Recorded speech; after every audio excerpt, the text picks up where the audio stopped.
चंद्रहार पाटील यांची उमेदवारी महाविकास आघाडीकडून जाहीर झाल्यानंतर काँग्रेसचे विशाल पाटील यांनी बंडखोरी केली तर मतदारसंघात खासदार संजय काकांना थेट आव्हान दिले. त्यामुळे प्रत्येक तालुका हा उमेदवारांसाठी महत्त्वाचा ठरत आहे. पाठिंबा दिला असताना राष्ट्रवादीचे जिल्हाध्यक्ष वैभव पाटील यांनीही कार्यकर्त्यांच्या मेळाव्यात खासदार संजय काका पाटील यांना पाठिंबा देऊन प्रचंड मताधिक्य देण्याचे आश्वासन दिले. ते काय म्हणाले ते पहा. उद्याच्या 7 तारखेला होणाऱ्या लोकसभेच्या मतदानाच्या छोट्याशा कार्यक्रमासाठी आपण या ठिकाणी जमलेलो आहोत. काका या उमेदवार हे मी गेली 5 महिन्यापूर्वी तिसऱ्यांदा होणारे खासदार म्हणून संजय काकांची मी 5 महिन्यापूर्वी अशी घोषणा केली आहे, त्याचे साक्षीदार माझ्या समोर आहे. आता विषय महत्वाचा आहे की तिसऱ्यांदा खासदार आम्ही का म्हटलं तर काका तुमच्यावर आमचं प्रेम आहे, मोदींच्यावर प्रेम आहे, भाजप सरकारने केलेल्या कामाची पोच पावते आणि म्हणून मी तुम्हाला त्या अनुषंगाने तुम्हाला मी तिसऱ्यांदा खासदार होणार आहे असं मी शाश्वत दिलेलं आहे आणि त्याची खात्री दिली आहे. खरं म्हणजे 5:30चा कार्यक्रम होता, वेळ झालाय. माणसं काका बरीच व्यवसाय माघारी गेले, पण आमचं विजय शहराचं एक वैशिष्ट्य आहे, गर्दी नसेल पण गर्दी मात्र नक्की आहे. अशी परिस्थिती आमच्या विजय शहराची आहे. काका काळजी करायचे काय काम नाही. दादा आणि भाऊ विजय शहराची ताकद तुमच्या पाठीशी खंबीर आम्ही उभे केले आहे. आमच्या नगरसेवक आणि विद्यार्थ्यांना शून्य मतदार. काका अशी परिस्थिती आहे की साहेबांच्या पाठीशी आणि भाऊच्या पाठीशी नंतर दादांच्या पाठीशी असा त्रिवेणी संगम आमच्या विजय शहराला जोपासलेला आहे आणि तो इतिहास गेली 60 ते 70 वर्ष आमचा हा विजय शहराचा इतिहास आम्ही कायम केलेला आहे. आणि त्याच्यामध्ये विशाल शहराची ताकद, विजय शहरातील नागरिकांची ताकद भाऊंच्या आणि दादांच्या आणि साहेबांच्या पाठीमागे होती आणि तीच ताकद आज दादांच्या रूपे तुमच्या पाठीशी आम्ही उभी केली आहे. आणि म्हणून विजय शहरातून जास्तीत जास्त मतदान काका तुम्हाला होणार आहे. माझं तर असं मत आहे की विरोधकाचं इथं भूत लागणार नाही एवढ्यापर्यंत आम्ही विजय शहरात लक्ष राहू आणि दक्षता घेऊ. आणि त्या निमित्तानं मी एकच सांगेन, आपण सर्व कार्यकर्ते प्रमुख कार्यकर्ते आहेत, माझी तुम्हाला शपथ आहे दादांच्या आणि भाऊंच्या हातबळकट करण्यासाठी काकांना मतदान विचारून पॉवरफुल आणि जास्तीत जास्त व्हावं अशी माझी कळकळीची विनंती आणि शपथ आहे. तुम्हाला दादांच्यासाठी आणि भाऊंच्यासाठी ठामपणे काकांना इथून हाय स्पीडला जास्तीत जास्त मतांना आपण त्यांना मतदान करून आपल्या तालुक्याचा उच्चांक जास्तीत जास्त करावा एवढीच कळकळीची विनंती करतो आणि थांबतो. जय बाबा. भाऊच्यावर झालेल्या बैठकीमध्ये आदरणीय काकांची भाऊची चर्चा झाली. भाऊने त्यांना एका शब्दात सांगितलं की काका आमची कुठलीही कसलीही अट नाही आहे, शर्त नाही आहे, बिना शर्त यावेळी तुम्हाला खासदार करण्यासाठी आम्ही सगळेजण बरोबर आहे एवढंच आदरणीय भाऊने सांगितलं. त्यावर आम्ही सगळेजण काका आता या निमित्तानं काम करतो. सारखं त्याच गोष्टीचा उहापोह करणं, त्याच गोष्टी सांगणं, मग असं झालं तर कसं, तसं झालं तर कसं, मग आता असं करतोय मग पडत कसं, त्या सगळ्या गोष्टी आता पाठीमाग पडलेल्या आहेत. अगदी 15 दिवसावरती मतदान घेऊन घेतलंय आणि ह्या पंधरवड्यामध्ये तुम्ही आम्ही उमेदवाराला सारखं बोलवणं, सारखं त्याच गोष्टीचा उहापोह करणं, सारखं त्यांना काहीतरी आम्ही हार बोलतो करतो याची जाणीव करून दिलं. एवढं छोटं आपल्याला व्हायचं नाही आणि म्हणून मन मोकळेपणानं अगदी चिंताशील पद्धतीनं आपल्याला आदरणीय काकांचं काम करायचं आहे.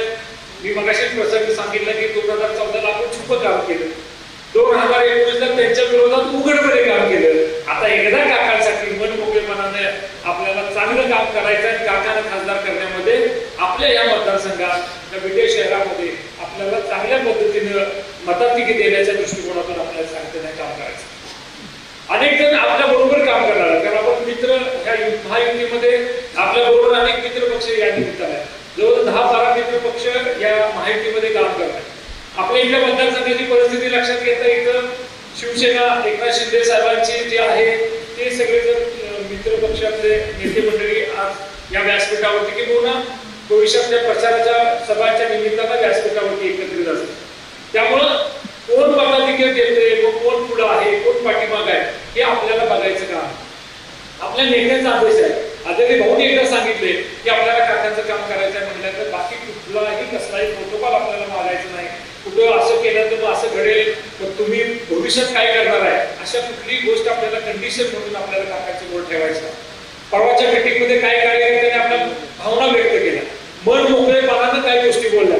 काका पुढे जाऊन त्या कार्यकर्त्यांना काही गोष्टी बोलल्यानंतर तुम्ही सुद्धा मनाचा मोठेपणा दाखवला. काही त्या गोष्टीचं तुम्ही मनावरती घेतला. फक्त एवढं सांगितलं की भविष्यात योग्य वेळी योग्य पद्धतीने आम्ही तुम्हाला सहकार्य करू. योग्य ठिकाणी जिथं मला तुम्हाला मदत करणे शक्य आहे तिथं मी तुम्हाला मदत करू.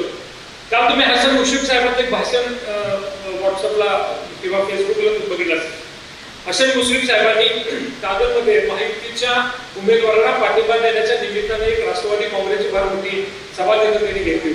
त्या सभेमध्ये मुश्रीफ साहेबांनी त्यांच्या भाषणात सांगितलं त्यांचे जे स्पर्धक आहेत समरजित खाडगे त्यांच्या संदर्भात त्यांनी सांगितले की आत्ताच्या ह्या लोकसभेच्या निवडणुकीमध्ये संजय मंडलिक साहेबांची अडचण करायची नाही म्हणून मी मागं पुढे सरकार तयार आहे. पण यावेळी सगळ्यांनी मिळून आपण मंडलिक साहेबांचं काम करू. आज संजय मंडलिकांना जर आपण सांगितलं की तुम्ही आमच्या बरोबर राहणार का, तुम्ही भविष्यात आम्हाला मदत करणार का, असं जर सांगितलं किंवा अशी जर अपेक्षा व्यक्त केली आणि ते जर होय म्हणले तर पुढे ते समर्जित घाडगे त्यांचं काम करणार नाही आणि मग त्या नेत्याला अडचण. म्हणून त्यांनी सांगितलं की आपलं कर्म, आपलं पाप पुण्य, आपलं कर्तृत्व आणि लोकांशी आपल्याला संपर्क, देवाचा आशीर्वाद असला तर कोणी असलं नसलं आणि कुणाला मदत केली नाही केली तरी भगवंत आपल्या पाठीशी उभा राहतो. कारण तुमची सच्चाई, तुमचा प्रामाणिकपणा हा तुम्हाला जिंकायला मदत करत असतो. इतक्या मन मोकळेपणाने मुश्रीफ साहेबांनी जी भूमिका मांडली, काका तीच भूमिका आज इथं मी मांडतोय की आम्ही मन मोकळेपणाने तुमचं काम करणार. उद्या त्याला एखाद्या वेळेस उद्या अनेक नेते मंडळी इथं तुमच्या मांडीला मांडी लावून बसतील, मांडीला मांडी लावून तुमच्यासाठी म्हणून आणखी भरभरून काम करतील. पण आमचा खारीचा वाटा यायचा नाही एवढं तुम्ही नोंद करायची हे सांगण्यासाठी कार्यक्रम. आमचं किती बळ आहे आम्ही नाही सांगत. म्हणजे आम्ही असलं तर किती मताधिक्य मिळेल, आम्ही असलं काय घडेल हे सांगणं उचित नाही. पण सगळ्यांना बरोबर काका आपण घेऊया. कारण की तुम्हाला ही निवडणूक तुम्ही विजयी होणार हे या सांगली जिल्ह्याच्या दृष्टिकोनाचं महत्व आहे की जी विकासाची जी गंगा ती पुन्हा तुम्ही आम्हाला ह्या टेंबूच्या पाण्याच्या संदर्भात या मतदारसंघामध्ये जेवढं काम तुमच्या हातनं झालं त्याची उतराई करण्यासाठी आम्हाला तुम्ही खासदार होणं गरजेचं. तुम्ही जे काम केलं या परिसराचा विकास करण्यासाठी तुम्ही जे अहोरात्र झटताय, सगळ्यांचा मान सन्मान ठेवताय, अगदी छोट्या कार्यकर्ता आज सुद्धा तुम्ही नावानिशी त्याला ओळखताय, त्याला तुम्ही पडेल ते त्याचं काम करताय. अगदी काही वेळी आम्हाला सुद्धा जाणवते की काय काम कार्यकर्ते सांगतात. छोटे एखादा ट्रान्सफॉर्मर गेला तरी खासदाराला, कुठे गाडी पकडली, कुणाचं काय पोलीस स्टेशनचं काम असलं तरी खासदारांना, कुठे येता जाता लग्नात भेटायचं असू दे, बारशात भेटायचं असू दे, मयतमध्ये भेटायचं असू दे, नाहीतर आधी सहज येता जाता कुठं माझा काका तुमच्या फोटो काढायला म्हणून थांबवायचं असू दे, कधी काका मागं पुढे बघत नाही, सगळ्यांसाठी ते उपलब्ध असतात. म्हणून मी नेहमी सांगत असतो की स्वस्त मस्त आणि जबरदस्त खासदार आपल्याला लागलाय आणि हे जी विकासाची गंगा आहे हे विकासाचं स्पीड जर राखायचं असेल तर आपल्याला पुन्हा एकदा खासदार म्हणून काकांना आपल्याला तिथे निवडून द्यायचं. मला खात्री आहे काका मगाशी आमच्या काही पदाधिकाऱ्यांनी सांगितले की खासदार म्हणून नाही, आता सेंटरमध्ये मिनिस्टर म्हणून आम्हाला तुम्हाला बघायचं. आणि खरंच काका हे जी बाकी कुठे नाही, तुमच्याच पक्षाच्या लोकांनी तुमच्यावर ते स्पर्धा करायचं काहीतरी चाललं होतं. शेवटी तिकीट मार्ग तुम्ही मग सांगितलं तिकीट मार्ग करून प्राप्त आहे, नाही करत तिकीट मार्ग करून प्राप्त आहे. पण तिकीट मिळालं तर प्रामाणिकपणे काम करणं हे दुसरी सुद्धा जबाबदारी तुमच्या सगळ्या नेते मंडळींची. शेवटी प्रत्येकाला इच्छा आकांक्षा असतात, तो आपापल्या परीने विकास काम करत असतो, आपापल्या परीने कार्यकर्ते सांभाळायचा प्रयत्न करत असतो. त्याला वाटत असतं की ही जर सत्ता मला मिळाली तर आणखी आमूलाग्रपणे मी चांगल्या पद्धतीनं माझ्या लोकांसाठी माझ्या कार्यकर्त्यांसाठी मी काम करू शकतो. पण सत्ताच मिळेल त्यावेळी तुम्ही काम करता असं काय नसतं. गेल्या 10 वर्षात आपल्याकडे सत्ता नाही असं काही प्रसंग आला का आपल्यावरती की काय ना आपल्या सातबाऱ्यावरती गुरुनाथाचं नाव चढलंय, आता गावात आपलं कुठं घर उठवलंय, आता पाहत आपल्याला आश्चर्य आले की आता कसं जायचं कसं राहायचं, गावात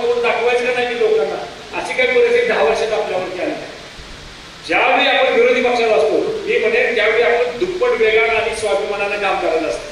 कारण की कार्यकर्ता खचला नाही पाहिजे ही नेत्याचं कर्तव्य आहे. तर मग गेल्या 10 वर्षात मिळेल त्या पद्धतीनं मिळेल त्या नेत्याची मदत घेऊन आपली पार्टी जिवंत राहण्यासाठी आपला कार्यकर्ता जिवंत राहण्यासाठी आपण आतापर्यंत काम केले. त्यामुळं काका खासदार झाल्यानंतर आपलं सगळं चांगलं होईल असं नाही, पण काका खासदार झाल्यामुळे आपला मार्ग सुकर होईल एवढं मात्र मी या आणि पाठीमागे 2019 ला काही अगदी 18 साल माझ्या मनात असताना काकांचं काम करायचं. मला काका मी आणि ताबे बापू त्या मंगल कार्यालयामध्ये भरत मंगल कार्यालयामध्ये अशीच कार्यकर्त्यांची बैठक होती. मी आणि ताबे बापू मान खाली घालून बसलो होतो. कोण बोलत नाही किंवा इतकं आम्हाला काय काय पडले आणि शेवटी आम्हाला सांगितलं की तुम्ही लय शालपाटा करू नका, तुम्ही कार्यकर्ते तुम्ही अजून नेते झालेला नाही, तुम्हाला निर्णय घ्यायचा अधिकार नाही, तुम्ही गप तुम्हाला आम्ही म्हणतो त्याप्रमाणे करायला लागेल. शेवटी आदेश होता. शेवटी संघटनेमध्ये काम करताना संघटनेच्या विरोधात जाऊन तरी काम करायचं तर भले आपल्याला एखादा निर्णय पटला नाही तर नाही पडला, कारण जर आपण विरोधात निर्णय घेतला तर संघटनेवरती परिणाम वेगळा होतो. आणि खरं काका मागच्या वेळी इतका त्रास आम्हाला संघटनेमध्ये झाला.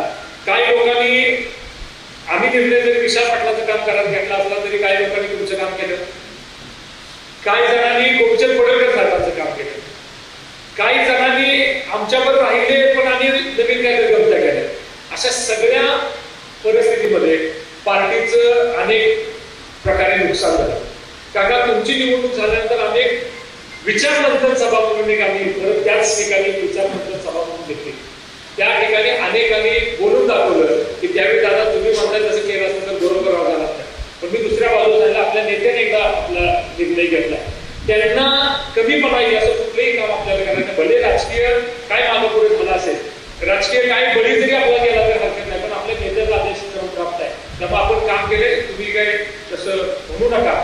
आणि 2019च्या विधानसभेसाठी पुन्हा आपण एकत्रित येऊया आणि मनाचा मोठेपणा दाखवून काका ज्या कार्यकर्त्यांनी काम केलं होतं त्यांना सुद्धा आम्ही बरोबर घेतलं आणि 2019 ला पुढे गेलो.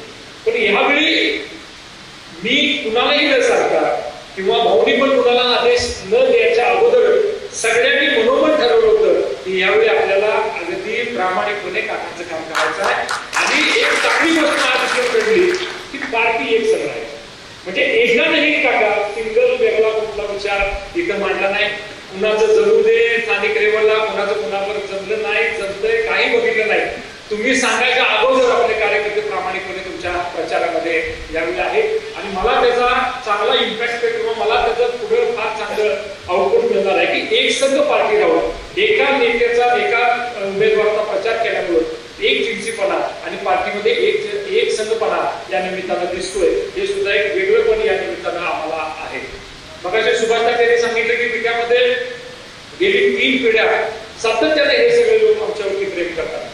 अगदी काका नुसतं आम्ही एकदा सांगितलं आणि आमच्या बूथच्या जे यंत्रणा आहे आमची जे 43 बूथ आमचे त्या 43 बूथवरती एकदा आम्ही जर सांगितलं की आपल्याला अशा पद्धतीने काकांच्या बरोबर जायचं आणि काकांचं काम करायचं आहे तर काही वेगळं आम्हाला सांगायला लागत नाही. प्रत्येक आमचा नगरसेवक बूथचा कार्यकर्ता बूथवरती काम करणाऱ्यांची बूथ लीडर आहे अत्यंत प्रामाणिकपणे काम करत आहे. बघत आज बिडा शहराचं काका 45,000 मतदान आहे. यावेळी आमचा अट्टास असा आहे की जसं विधानसभेला किंवा नगरपालिकेच्या वेळी ठासून आम्ही मतदान करत असतो त्या पद्धतीचं मतदान करायचं आमचं प्लॅनिंग आहे.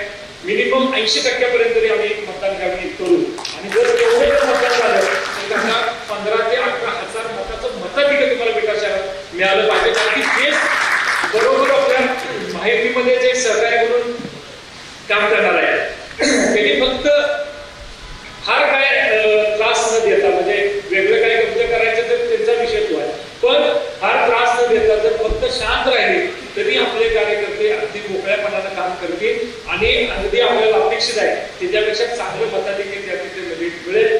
आता जर हे उमेदवारीचं चाललंय कोणतं तालुक्यातून आमच्याकडे चंद्रहार पाटील इथं उमेदवार आहेत, महाविकास आघाडीवरती उमेदवार करतायत. त्यामुळे तालुक्यामध्ये काय लोकांना असं उगाचच वाटतंय जिल्ह्यामध्ये की स्थानिक उमेदवार असल्यामुळं ते स्थानिक असल्यामुळं आणि त्यांचे काही संबंध इथं असल्यामुळं त्यांना काहीतरी चांगल्या पद्धतीने मताधिक्य किंवा चांगल्या पद्धतीने मतदान होईल. पण तशी काका कुठलीही परिस्थिती नाही.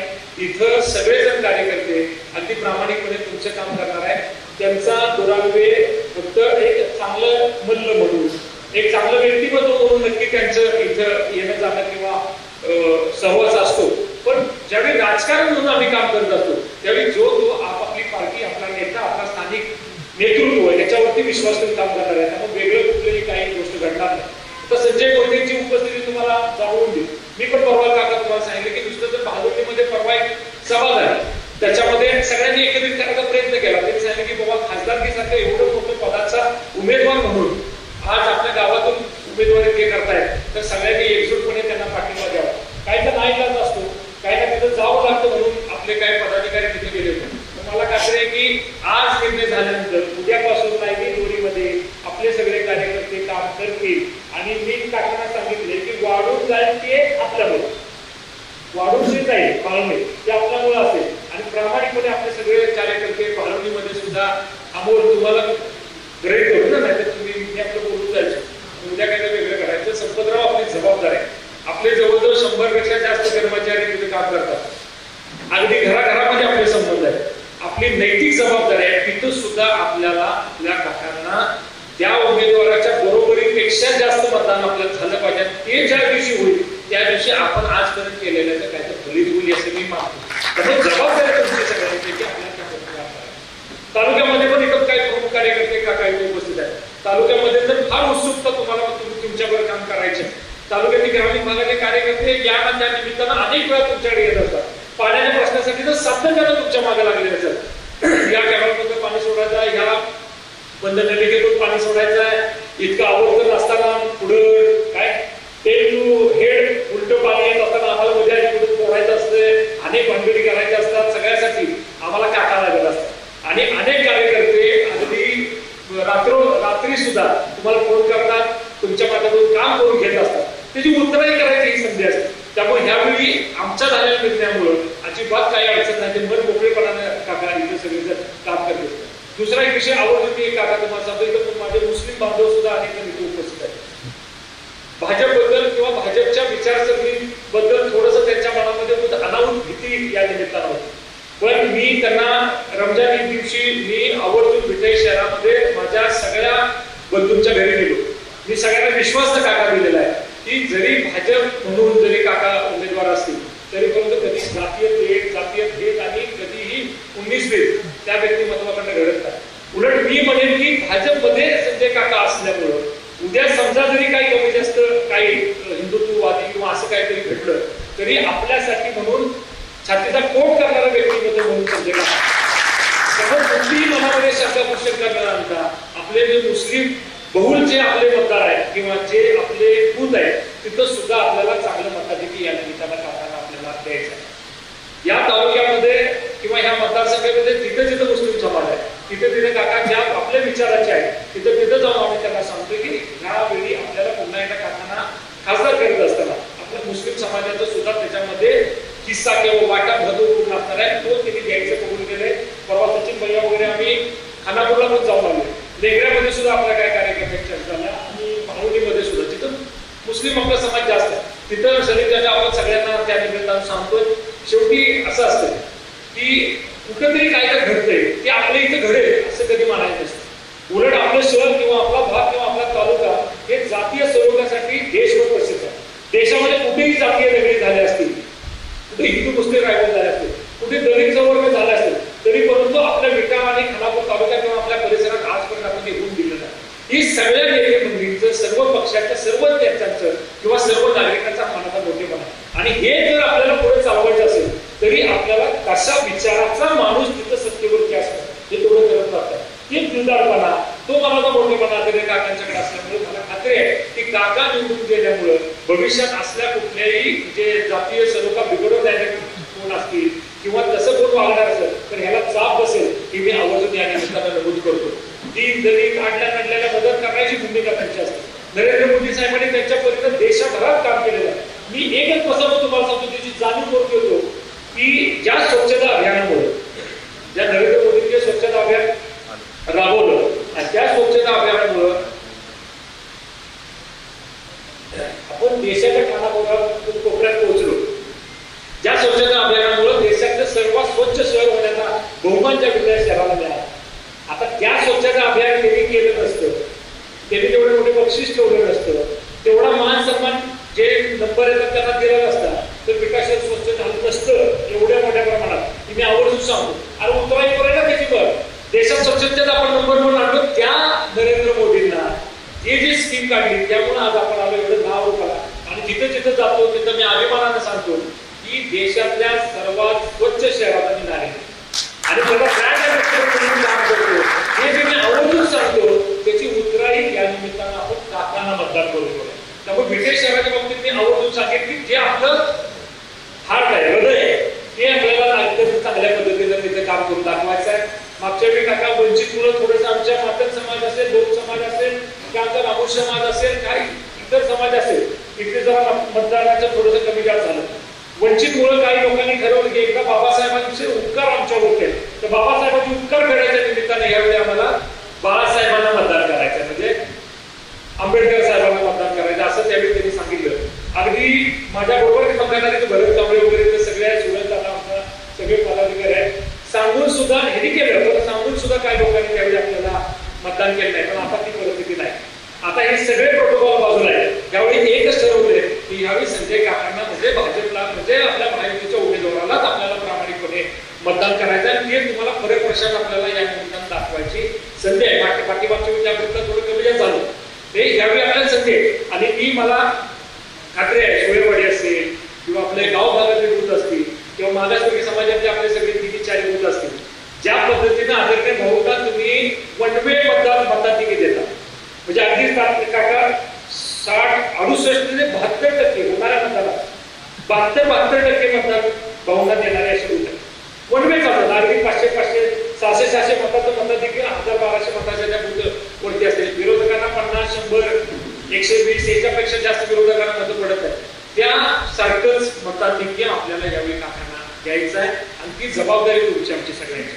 आणि ती इथं बोलतोय ते आज विटेकर म्हणून, तुमचा सहकारी म्हणून, तुमच्या बरोबर काम करणारे तुमच्यातला म्हणून बोलतोय.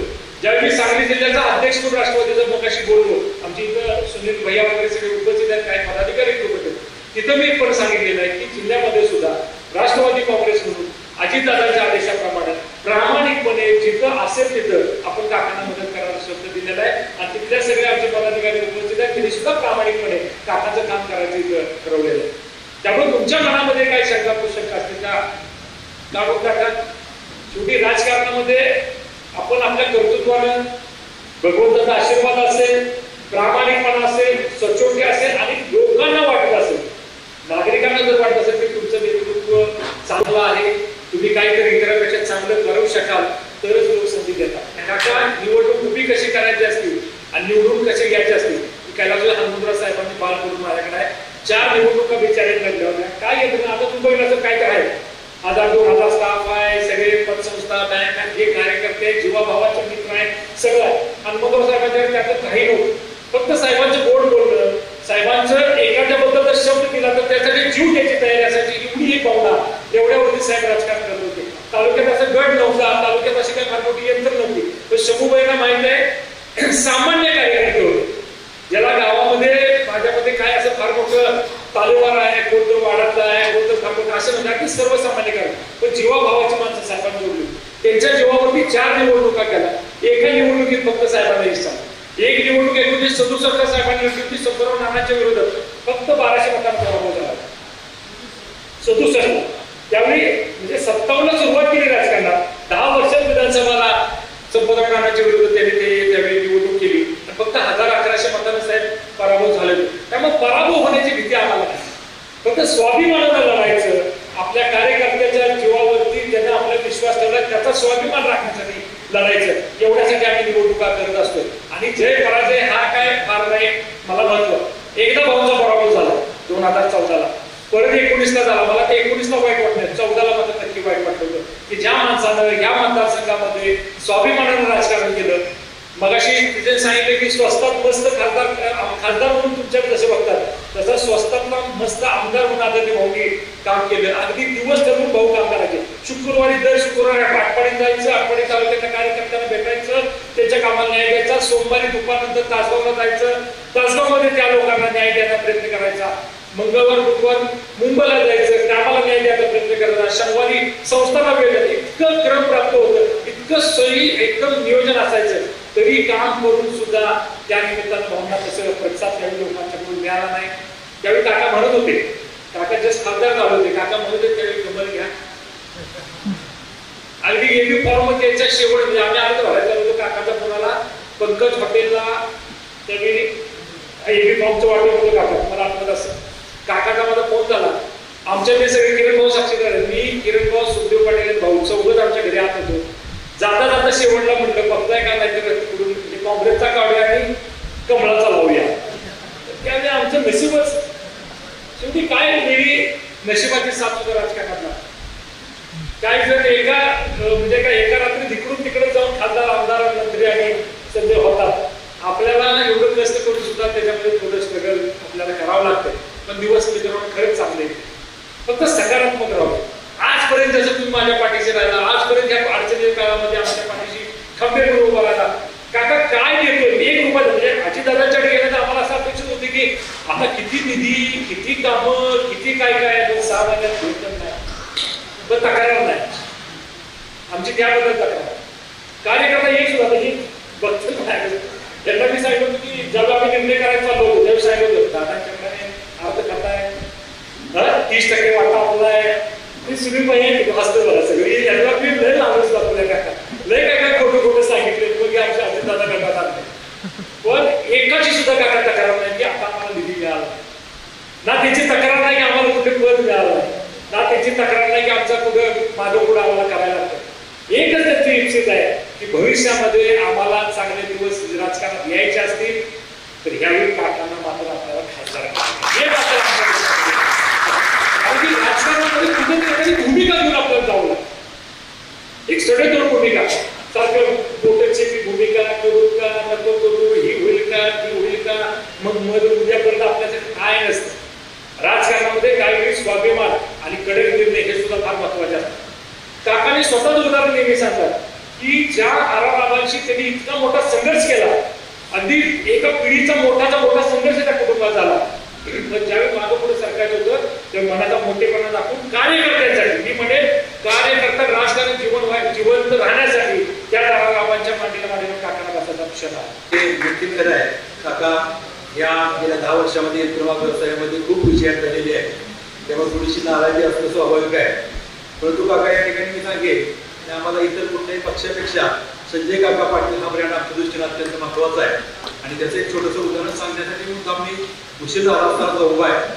काका आपल्याला कदाचित आपण दादाने सांगितल्याप्रमाणे लेखी कारवावर दर्या मिळाली याप्रमाणे कदाचित तुम्ही विसरून पण गेला होता. पण मी तुम्हाला एका प्रसंगाची आठवण मुद्दाम करून देईल. 2003 साली सेनवॅट नावाचा एक कायदा लागू झालेला होता आणि संपूर्ण देशभरातले यंत्रमाग 23 दिवस सातत्याने बंद होते. त्या काळामध्ये बेट्यामध्ये देखील एक आंदोलन झालं होतं, त्याच्यामध्ये एसटी बस जळीत झालेलं आणि त्याच्या 2 केसेस झालेल्या होत्या. आमच्या काही प्रमुख मंडळींच्यावर फक्त बेकायदा जमवणे अशा पद्धतीने एक प्राथमिक केस झाली होती.